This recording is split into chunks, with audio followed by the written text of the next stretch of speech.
અડફેટે લીધો હતો। અકસ્માત એટલો ભયાનક હતો કે ટ્રક ચાલકે સ્કૂટર સવારને અંદાજે 100 ફૂટ સુધી રસ્તા પર ઢસડી દીધા હતા। સૂત્રો દ્વારા પ્રાપ્ત માહિતી અનુસાર ઇજાગ્રસ્ત આધેડને શરીરના અનેક ભાગોમાં ગંભીર ઇજાઓ પહોંચી હતી। અકસ્માત બાદ તરત જ સ્થાનિક લોકો ઘટના સ્થળે દોડી આવ્યા હતા અને ઇજાગ્રસ્તને તાત્કાલિક સારવાર માટે ખસેડ્યા હતા। હાલત નાજુક હોવાથી વધુ સારવાર માટે તેમને વડોદરા રિફર કરવામાં આવ્યા છે। આ ઘટનાને પગલે બોડેલી શહેરમાં ભારે રોષનો માહોલ જોવા મળ્યો હતો। સ્થાનિક લોકોએ આક્ષેપ કર્યો હતો કે બોડેલીમાં 24 કલાક રેતી ભરેલા હાઈવા ટ્રકો પૂરપાટ બેફામ ઝડપે દોડે છે અને ટ્રાફિકના નિયમોનું ખુલ્લેઆમ ભંગ કરે છે। ઓવરલોડિંગ અને બેદરકાર ડ્રાઇવિંગના કારણે નિર્દોષ લોકોના જીવ જોખમમાં મુકાઈ રહ્યા છે।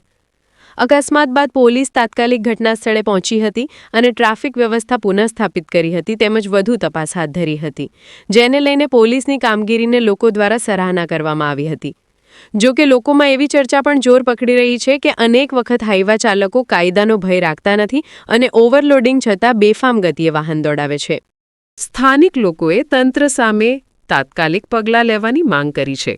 ખાસ કરીને બોડેલી 4 રસ્તા પર આજુબાજુ આડેધડ પાર્કિંગ કરી ઊભા રહેતા છટરો અને ઇકો ગાડીઓ અને બાઇક ચાલકોને લઈ પણ ટ્રાફિક વધુ પડતું જામ થઈ જાય છે અને ચોકડી નજીકમાં સ્પીડ બ્રેકર પણ મૂકીને બેફામ ચાલતા હાઈવા ટ્રકો માટે ગતિમર્યાદા કડકપણે કંટ્રોલ કરવાનો, અમલમાં લાવવાનો અને ઓવરલોડિંગ ગાડીઓ આડેધડ ઇકો છકડોનું પાર્કિંગ પણ ચોકડીથી દૂર લઈ ઊભા રાખવા માટે લોકોની માંગણી છે।